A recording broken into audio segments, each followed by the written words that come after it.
새벽기도에 함께 오신 모든 성도님들 주님의 이름으로 환영합니다. 사도신경으로 신앙 고백하심으로 새벽기도 시작하겠습니다. 나는 전능하신 아버지 하나님 천지의 창조주를 믿습니다. 나는 그의 유일하신 아들 우리 주 예수 그리스도를 믿습니다.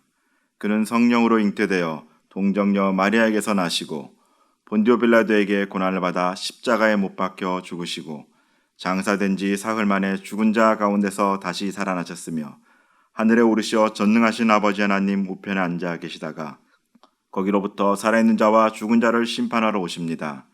나는 성령을 믿으며 거룩한 공교회와 성도의 교제와 죄를 용서받는 것과 몸의 부활과 영생을 믿습니다.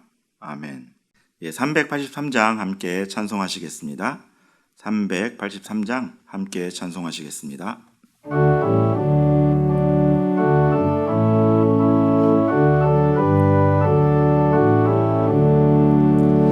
눈을 들어 산을 보니 도움 어디서 오나 천지 지은 주 하나님 나를 도와주시네.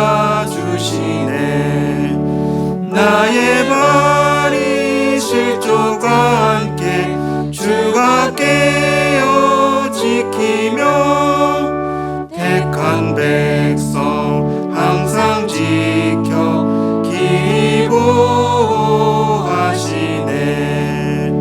도우시는 하나님이 내게 그늘 되시니 낮의 해와 밤의 달이 너를 삼지 않겠네.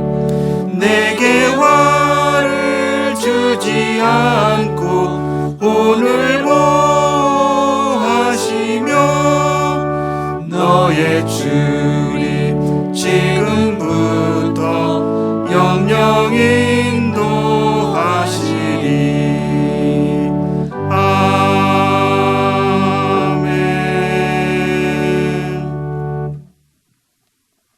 교회 소식 함께 나누겠습니다. 전교인 추석 선물 증정이 있습니다. 9월 26일 토요일 오전 10시부터 4시까지, 그리고 9월 27일 주일 오전 9시부터 4시까지 드라이브 스루로 선물을 증정합니다. 언남동 비전센터 앞에서 배부할 예정인데요. 마스크는 각 가정당 한 팩씩, 그리고 실천 노트는 중학생 이상 개인당 한 권씩 배부토록 하겠습니다. 9월 27일 주일 예배에 대한 안내입니다. 전교인 추석 선물 증정 행사로 인해서 9월 27일 실시간 예배는 오전 6시 50분으로 변경됩니다. 주일 9시와 11시에는 녹화된 영상으로 예배 드리실 수 있습니다. 오늘 말씀은 마태복음 17장 9절로부터 13절까지 말씀입니다. 그들이 산에서 내려올 때에 예수께서 명하여 이르시되 인자가 죽은 자 가운데서 살아나기 전에는 본 것을 아무에게도 이르지 말라 하시니 제자들이 물어 이르되 그러면 어찌하여 서기관들이 엘리야가 먼저 와야 하리라 하리이까. 예수께서 대답하여 이르시되 엘리야가 과연 먼저 와서 모든 일을 회복하리라. 내가 너희에게 말하노니 엘리야가 이미 왔으되 사람들이 알지 못하고 임의로 대우하였도다. 인자도 이와 같이 그들에게 고난을 받으리라 하시니 그제서야 제자들이 예수께서 말씀하신 것이 세례 요한인 줄을 깨달으니라. 아멘. 변화산 이전과 이후라는 제목을 가지고 말씀을 나누려고 합니다. 마태복음 17장의 시기가 예수님의 공생애를 시작한 지 약 2년 정도 지난 그런 시점입니다. 그러니까 앞으로 한 1년 정도 지나고 나면은 이제 십자가 사건이 벌어지게 되는 것이죠. 이 무렵에는 예수님의 공생애가 상당히 좀 진행됐음에도 불구하고 많은 일반 백성들은 아직도 예수님이 마치 정치적 해방자 정도로 인식을 하고 있었습니다. 반면에 정치와 종교적 기득권자들은 예수님을 자신과 반하는 정적중으로 여기고, 그렇게 하다 보니까 이 두 진영 사이에 굉장히 생각의 골이 깊어지고 있는 시점이었습니다. 그러던 중에 변화산에서 예수님께서 메시아로 오셨음을 확증하는 사건이 벌어지게 됩니다. 5절 말씀입니다. 말할 때에 호련히 빛난 구름이 그들을 덮으며 구름 속에서 소리가 나서 이르되 이는 내 사랑하는 아들이요 내 기뻐하는 자니 너희는 그 말을 들으라 하시는지라. 아멘. 이는 내 사랑하는 아들이요 내 기뻐하는 자라. 많이 들어보신 표현이지요. 이 선포는 이전 예수님께서 세례받을 때 이미 선포되었던 말씀입니다. 마태복음 3장 17절 말씀인데요. 하늘로부터 소리가 있어 말씀하시되 이는 내 사랑하는 아들이요 내 기뻐하는 자라 하시니라. 아멘. 예수님의 공생애를 알리려던 그런 시점, 그때 세례받았을 때 이 말씀이 선포됐었고 또 고난을 당하기 직전에 다시 이 말씀이 선포되는데요. 예수님께서 메시아직을 감당할 것이다 라는 것을 재확인시켜주고 있습니다. 왜냐하면 당시에는 예수님을 정치적인 메시아로 생각하는 경향들이 많았었는데요. 이런 생각은 사회적 분위기에 휩쓸려서 제자들 중에서도 그런 생각을 하는 사람들이 있었습니다. 그러한 상황에서 선포된 5절 말씀은 예수 그리스도에 대한 제자들의 왜곡된 그런 신앙을 교정시켜주는 그런 계기로 작용하게 됩니다. 또한 하나님께서는 제자들에게 예수님의 말씀을 들으라 이렇게 말씀하심으로 말미암아 예수님께서 그들이 생각한 것과는 달리 십자가에 달려 죽으시고 그리고 또 그로 인하여서 다시 부활하시고 이런 상황들이 계속해서 벌어질 텐데 혹이라도 그런 상황이 벌어질지라도 변함없이 예수님의 말씀을 듣고 순종해야 함을 명령하고 있는 것이죠. 그들과 생각은 다르더라도 그들이 생각했던 그런 정치적 메시아가 아니더라도 예수님은 우리를 위해서 십자가에 달려 죽으시기 위해 오셨기 때문에 그 말씀을 계속해서 너희는 들어야 된다라는 말씀을 하나님께서는 이 말씀을 통해서 하고 있는 것입니다. 이런 명령 앞에 제자들이 두려움에 빠지게 되는 거죠. 왜냐하면 변화산에 나타난 하나님은 이들에게 두려움의 대상이었습니다. 변화산에 올라왔는데 예수님의 신성과 하나님의 음성을 듣고 보니 그들은 자신보다 더 크신 존재 앞에서 가질 수밖에 없는 그런 당연한 두려움이 생겼던 것입니다. 어쩌면 2년간 바로 옆에 두고 쫓아다녔던 예수님께서 자신들이 생각하던 정치적 메시아가 아니라 신성을 지는 성자 하나님이심을 깨달았기 때문에 그들의 마음에 두려움이 생긴 것일지도 모릅니다. 죄악된 인간은 거룩한 하나님 앞에서 설 수가 없죠. 인간의 죄성으로 인해서 하나님 앞에 서 있다가는 그분의 거룩함으로 인해서 죽음을 당할 수밖에 없습니다. 그것을 그들이 잘 알고 있었기 때문에 하나님이 나타나시고 또 예수 그리스도가 신성을 지니신 하나님의 아들이라는 그런 이야기를 듣자마자 그들이 두려워했던 것입니다. 그런 그들에게 예수님은 두려워 말라라고 말씀을 하십니다. 그리고 제자들도 자신들을 바라보는 예수님이 이제 다르게 보이기 시작했을 것입니다. 이제 변화산의 경험을 한 그들이 예수님과 함께 산을 내려오고 있습니다. 9절 말씀입니다. 그들이 산에서 내려올 때 예수께서 명하여 이르시되 인자가 죽은 자 가운데서 살아나기 전에는 본 것을 아무에게도 이르지 말라 하시니. 예수님은 9절에서도 제자들에게 본 것을 아무에게도 이르지 말라고 말씀하시는데요. 이것은 당시의 사람들이 정치적이거나 그들의 현실적 이익과 관련된 메시아관을 가지고 있었기 때문입니다. 그러니까 예수님을 자신들이 이용하려고 하는 생각들이 있었기 때문에 예수님께서 이것을 아무에게도 말하지 말라라고 이야기를 하고 있는 것이죠. 자신을 어떤 정치적 선동의 도구로 사용하려고 하는 것을 방지하기 위함이었습니다. 지금까지 두려움과 혼란에 빠져있던 제자들이 서서히 정신을 차리면서 자신들이 가지고 있던 메시아관을 예수님께 꺼내어 봅니다. 아직 그들의 마음에 풀리지 않는 의심이 자리 잡고 있기 때문인데요. 예수님이 현실적이고 정치적인 인물이 아니라 우리를 죄에서 구원하고 이 땅을 회복시킬 그런 메시아라면 자신들이 생각하기에 먼저 선행되어야 될 그런 과제가 있다고 믿었기 때문입니다. 그래서 그 의문을 지금 예수님께 제시하고 있는 것입니다. 10절 말씀인데요. 제자들이 물어 이르되 그러면 어찌하여 서기관들이 엘리야가 먼저 와야 하리라 하리이까. 도대체 이들은 예수님을 따라다니면서 예수님에 대하여 무슨 생각을 하였던 것일까요? 얼마 전에 예수님께서 살아계신 하나님의 아들이고 그리스도라고 베드로가 고백을 했었는데 물론 이 고백은 하나님께서 알려주신 거긴 하지만 그들이 정말 예수님에 대해서 어떤 생각을 했었는지 궁금하게 됩니다.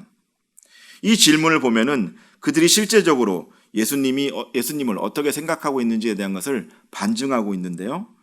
그들은 예수님을 이 땅에서 자신들을 압제하고 있던 정치 세력을 엎어버리고 자신들을 로마의 굴레에서 벗어나게 할 혁명가 정도로 여겼던 것은 아닌가 싶습니다. 그들의 질문을 보면 그들이 서기관들에게 더 영향을 많이 받고 있음을 알 수 있는데요. 당시 서기관들은 말라기 선지자의 예언이었던 말라기서 4장 5절 6절을 인용하여서 엘리야가 먼저 와 이스라엘을 회복시킬 것이라고 주장을 하였습니다. 말라기서 4장 5절 6절 말씀을 보도록 하겠습니다. 보라, 여호와의 크고 두려운 날이 이르기 전에 내가 선지자 엘리야를 너희에게 보내리니 그가 아버지의 마음을 자녀에게로 돌이키게 하고 자녀들의 마음을 그들의 아버지에게로 돌이키게 하리라. 돌이키지 아니하면 두렵건대 내가 와서 저주로 그 땅을 칠까 하노라 하시니라. 아멘. 서기관들은 이 구절을 들어서 메시아가 오기 전에 엘리야가 먼저 올 것이라고 가르쳤고 제자들도 이런 영향을 받고 있었습니다. 왜냐하면 제자들이 볼 때는 엘리야가 먼저 온 것이 아니라 이미 예수님이 오신 이후에 엘리야가 나타났다고 믿고 있었기 때문에 이것을 의심하고 있던 거죠. 분명히 엘리야가 오고 나서 예수님이 와야 되는데 예수님이 오고 나서 나중에 엘리야가 나타난 것으로 제자들은 알고 있었던 것입니다. 그나마 그렇게 오신 예수님마저 예루살렘에서 죽으리라고 말씀을 하고 나니 이제는 더 의심이 커졌던 것이죠. 누가복음 9장 31절 32절 말씀입니다. 문득 두 사람이 예수와 함께 말하니 이는 모세와 엘리야라. 영광 중에 나타나서 장차 예수께서 예루살렘에서 별세하실 것을 말할세. 베드로와 함께 있던 자들이 이 본 환상은 예수님이 오신 이후에 보여지는 환상이기 때문에 이들은 예수님이 오신 후에 엘리야가 나타난 것이라고 믿었던 것입니다. 예수님이 메시아라고 생각을 했었는데 예수님이 먼저 나타나시고 그 뒤에 이 환상을 보게 되니까 말라기 말씀과는 맞지 않는다는 생각을 한 것이죠. 그렇다 보니까 제자들과 서기관들은 약속의 말씀은 분명히 보고 알고는 있었지만 그 약속의 말씀을 이해하고 있지는 못했던 것을 볼 수 있습니다. 제자들의 이런 질문에 예수님께서 대답을 하시죠. 그들이 잘못 생각하고 있던 그것에 대해서 예수님께서 깨우쳐 주십니다. 11절 12절 말씀인데요. 예수께서 대답하여 이르시되 엘리야가 과연 먼저 와서 모든 일을 회복하리라. 내가 너희에게 말하노니 엘리야가 이미 왔으되 사람들이 알지 못하고 임의로 대우하였도다. 인자도 그와 같이 그들에게 고난을 받으리라 하시니. 아멘. 그러니까 예수님께서는 아까 그 누가복음과 다른 말씀을 하고 있습니다. 예수님이 오시고 나중에 엘리야가 나타나서 그런 말을 한 것이 아니라 이미 엘리야가 먼저 왔고 그리고 나서 자신이 오셨다라고 이야기를 하고 있는 것이죠. 결론적으로 엘리야가 먼저 왔다라고 이제 말씀하시는 건데요. 이것은 무엇의 차이가 있느냐면 예수님께서 엘리야를 얘기한 엘리야는 문자적으로나 육체적으로 동일한 엘리야를 말하는 것이 아닙니다. 영적으로 또 사명적으로 재현될 그런 엘리야를 말하고 있는 것이죠. 그래서 이 말씀은 엘리야가 자신의 메시아적 사명에 앞서서 회개의 선포를 하고 다녔던 요한을 염두에 두고 이 말씀을 하신 겁니다. 그러니까 요한이 실제적으로 영적 엘리야였다라고 말씀을 하고 있는 것입니다. 그것에 대한 증거로 또 11절에 그 동사를 들어서 엘리야가 이 요한임을 증명하고 있는데요. 요한의 사역을 11절에서 보여주고 있습니다. 그 첫 번째 사역이 와서입니다. 와서. 에르케타이라는 말을 쓰고 있는데 현재형으로 쓰여져 있습니다. 그러니까 세례 요한이 이미 이 땅에 왔다는 말이고 이 사실은 현재까지 영향을 계속해서 주고 있다라고 말씀을 하고 있는 것이죠. 그리고 이 요한의 사역의 두 번째는 회복하리라라는 사역입니다. 이것은 아포카타스테이라는 미래형으로 쓰였는데 미래에 쓰였기 때문에 앞으로도 계속해서 이 일이 실행된 것임을 말하고 있는 것이죠. 즉 예수님께서 이 말씀을 하시는 시점에 세례 요한은 이미 이 세상 사람이 아니었습니다. 그렇지만 분명히 엘리야로 온 그 세례 요한이 먼저 왔고 그리고 자신이 왔으며 그 엘리야로 온 요한이 자기의 사역을 잘 감당했고 그리고 나서 예수님께서 메시아적 사명을 감당한다라고 말씀을 하고 있는 것이죠. 그러니까 이 내용이 그대로 성취되었다라고 제자들에게 말씀하고 있는 것입니다. 그렇지만 그들은 말라기의 내용을 알고 있었음에도 불구하고 세례 요한의 사역을 시작하면서 실제로 그 약속이 성취되고 있는 줄은 몰랐던 것이죠. 정확히 말씀을 알고 있었어야 되는데 그렇지 못하다 보니까 자신들이 기다렸던 그 엘리야를 죽이게 되고 나중에는 실제로 메시아로 온 이 예수님마저도 죽이게 되는 결과를 가져오게 됩니다. 그렇다면 그들은 왜 이것을 알지 못하였을까요? 기준이 없었기 때문입니다. 아니, 그들의 기준은 있었지만 그들의 기준은 말씀이 아니었기 때문입니다. 오늘 제자들의 질문을 들어보면 서기관들이 말라기의 말씀을 증거로 들어 말하는 것을 볼 수가 있는데요. 그들은 말씀을 자신에게 맞도록 인용할 뿐 그 말씀을 받아들이지 않았던 것을 알 수 있습니다. 예컨대 장로들은 앞선 마태복음 15장에서 자신들의 전통을 내세우며 하나님의 계명을 범하는 자들이었습니다. 마태복음 15장 3절 말씀입니다. 대답하여 이르시되 너희는 어찌하여 너희의 전통으로 하나님의 계명을 범하였느냐. 그들에게는 하나님의 법보다는 자신들의 전통, 자신들이 정해놓은 규칙이 더 중요했습니다. 그것이 기준이었죠. 하나님께서 뭐라고 하시는지에는 관심이 없었고 오로지 자신들이 정해놨던 것이 기준이 됐고 그것에 따라서 움직였던 것을 볼 수 있습니다. 율법 교사들도 기준이 달랐죠. 누가복음 11장 52절 말씀입니다. 화 있을진저 너희 율법 교사여 너희가 지식의 열쇠를 가져가서 너희도 들어가지 않고 또 들어가고자 하는 자도 막았느니라 하시니라. 아멘. 율법 교사들은 율법을 해석하고 그것들을 사람들에게 가르쳤는데 그들은 그 율법을 자신의 입맛대로 가르쳤습니다. 입맛대로 해석하고 입맛대로 가르치며 그 율법 조문을 백성들을 통제하는 그런 수단으로 사용했던 것이죠. 그렇다 보니 백성들이 참된 진리를 깨닫지 못하게 하고 본인들도 그것을 지키지 않았던 것을 알 수 있는데요.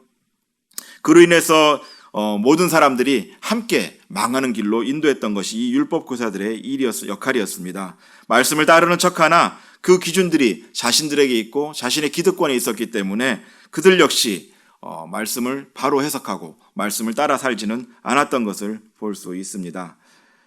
바리새인들도 삶의 기준이 달랐습니다. 마태복음 22장 15절로부터 16절 상반절까지인데요.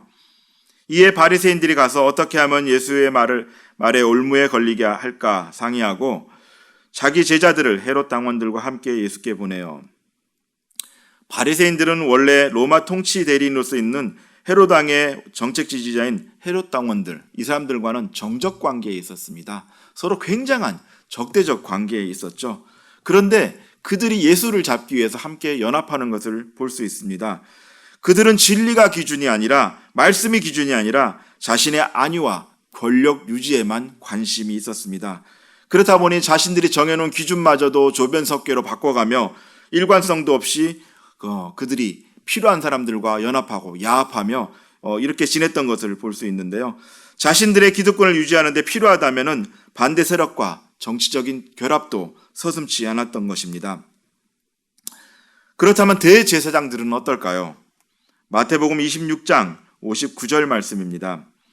대제사장들과 온 공회가 예수를 죽이려고 그를 칠 거짓 증거를 찾더니. 대제사장, 그들은 하나님께 예배를 드리는 집례자들이었습니다. 그런데 그들이 하는 일은 하나님의 아들을 죽이기 위해 공모하는 일들을 하고 있는 것입니다. 우리가 알고 있다시피 제사장들의 기본적인 역할은 살리고 세우고 보듬고 품는 일인데 이들은 그들의 자신의 역할들을 망각하고 그저 자기 자리를 유지하고 종교적 권위를 지키기 위해서 하나님의 말씀을 듣지 않을 뿐만 아니라 말씀이 육신이 돼서 우리 가운데 임하신 예수 그리스도마저도 죽이는데 일조를 하는 극악한 일을 저지르게 됩니다. 그들 안에는 이미 말씀도 진리도 하나님의 공의도 없는 그저 허울만 남은 제사장이었던 것입니다. 이처럼 기준이 각각 다름을 봅니다. 말씀을 알고 있다고 하면서도 그들의 기준은 변하지 않는 진리인 하나님의 말씀이 아니라 각자 자신들의 권리를 누리기 위해 세우는 것들이 기준이 되고 있음을 볼 수 있는데요. 그렇다 보니 눈앞에 예수님께서 계셔도 알아볼 수가 없었던 것입니다. 제자들 역시 그러했지만 예수님의 말씀을 듣고 나자 그때서야 깨달음이 옵니다. 13절 말씀입니다. 그제서야 제자들이 예수께서 말씀하신 것이 세례 요한인 줄을 깨달으니라. 아멘. 여전히 의심하고 있던 제자들에게 예수님의 말씀이 임하자 그제서야 깨닫게 됩니다. 세상을 자신의 기준으로 바라보다가 말씀이 그들에게 들어가니 이제는 그들의 눈이 열리기 시작한 것이죠. 서기관을 통해 바라보던 세상을 말씀이 기준이 되니 예수님을 통해 보게 되면서 이제는 세상이 다른 게 보이기 시작한 것입니다. 진리를 향해 눈을 떠가게 된 것입니다. 말씀이 기준이고 말씀이 진리입니다. 우리는 어떤 기준으로 세상을 바라보고 있습니까? 예수님을 따라다녀도 서기관의 눈으로 그들의 기준으로 세상을 바라보게 되면 바로 눈앞에 있는 예수님조차 메시아인 줄을 모르고 의심의 눈초리로 쳐다볼 수밖에 없습니다. 똑같은 상황에서 전혀 다른 판단을 하게 되는데요. 어떤 판단을 하느냐에 따라 메시아 예수님과 함께 동행하는 삶을 살 수도 있고 반대로 그를 십자가에 매달게 하는, 그래서 죽게 만드는 그런 삶을 살 수도 있습니다. 신앙생활도 마찬가지입니다. 말씀이 기준이 되어 세상을 바라보지 않는다라면 우리는 세상을 분별할 수도 없고 세상의 진리를 향해 나아갈 수도 없습니다. 잘못된 진리를 믿고 따르며 살다가 결국은 모든 것이 무너지게 됩니다. 오직 주님의 말씀이 기준이 되어야 합니다. 흔들리지 않는 주님의 말씀이 나의 기준이 되고 그 기준에 나를 동여맬 때 우리의 변화산 이전의 삶과 이후의 삶은 달라지게 됩니다. 변화산을 올라갈 때는 흔들리듯 세상적 믿음을 가졌던 제자들이 변화산에서 내려올 때는 예수님의 말씀을 통해 깨달은 믿음으로 변화된 것처럼 우리의 믿음도 말씀을 통해 깨달은 믿음으로 변화되는 그런 은혜가 임하시기를 주님의 이름으로 기원합니다. 그렇게 말씀의 기준으로 살아갈 때 우리의 삶은 표로하지 않고 끝까지 믿음의 여정을 이어나갈 수가 있습니다. 기도하겠습니다. 하나님 아버지, 우리가 살아가야 될 때 우리에게 말씀이 기준이 되게 하여 주시옵고 말씀을 붙들고 살아가게 하시며 하나님, 우리가 흔들릴 때마다 예수 그리스도를 바라보고 예수님의 말씀을 바라볼 수 있는 눈을 허락하여 주시옵소서. 하늘로부터 오는 지혜를 사모하게 하시고 그 지혜에 따라서 우리에게 주어진 모든 것들을 바라보게 하시며 그것으로 기준으로 삼아 우리 삶을 하나님 앞에서 기경해 나갈 수 있도록 도와주시옵소서. 세상이 흔들릴 때마다 더욱 주님을 붙잡고 더욱 말씀을 붙잡고 더욱 깊이 하나님께 예배하는 자로 나아갈 수 있도록 은혜를 더하여 주시옵소서. 감사드리며 존귀하신 예수 그리스도 이름으로 기도드립니다. 아멘.